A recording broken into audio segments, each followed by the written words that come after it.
And I believe you indicated that from the age of 13 on, your relationship with your mother was very poor. Would that be a fair characterization? Yes, very poor. And you didn't have a lot of respect for your mother, did you? Well, what do you mean by that? Well, you didn't respect her as a human being. I wouldn't say that. I mean, I loved my mother, and despite everything that had happened, when she was at her lowest point, I felt depressed. I was willing to basically separate from my dad, which would have been very hard for me, and side with her in a divorce and live with her. I mean, and it wasn't that I didn't respect my mother and I didn't love her. I felt very sorry for her, and she was very disturbed, and at times I was angry and confused and hurt, and we had a complicated relationship, but she was always my mother. When you put the shotgun up against her left cheek and you pulled the trigger, did you love your mother?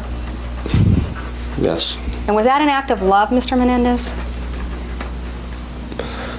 It was confusion and fear. You were afraid of her at that point? What did you think she was going to do to you? At that point, I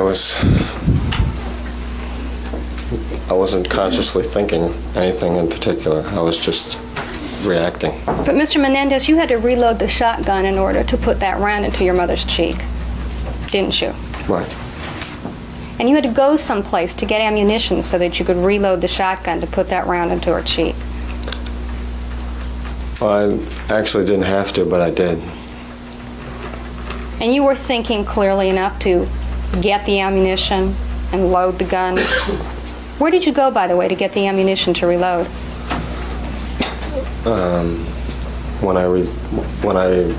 You mean, which time do you mean that reloading? How many times did you reload?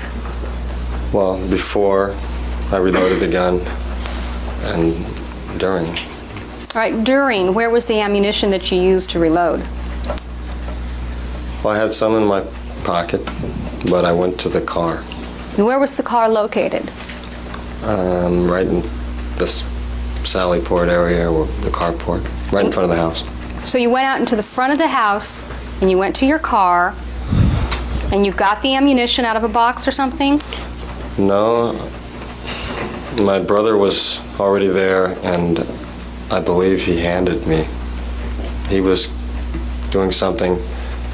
It's not a great recollection, but he handed me the ammunition. And then you loaded it into the shotgun. And I ran back and loaded it as I was running.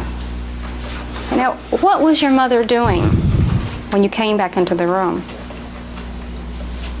Nothing. She was not moving. And you were afraid of her? Yeah, I was so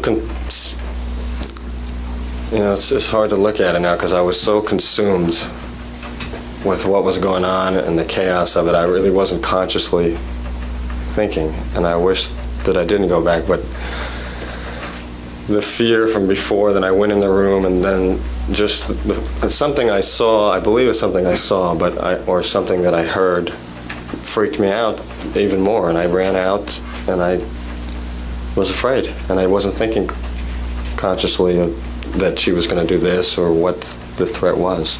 You were afraid she might live, weren't you? No, it wasn't that she might live. It was just a caving in kind of fear that I was not really in control. So you were afraid of her, and you put the shotgun up against her cheek, and you fired, right? It was dark, and I leaned over. I didn't place it anywhere particular, but that's what I did. Do you remember the coroner testifying that that was a contact wound on her cheek? I know that's what I did, but... Did you feel the gun touch something? Your Honor, could you finish his answers, please? Finish your answer? Yes. Okay. Your next question? Did you feel the gun touching something fleshy that moved when you pushed on it? Is that no? No. And after you did that, you went and you called the paramedics and you said, "Come help. I've just shot my mother," right? No. No, I didn't do that. Well, you love this woman, you said.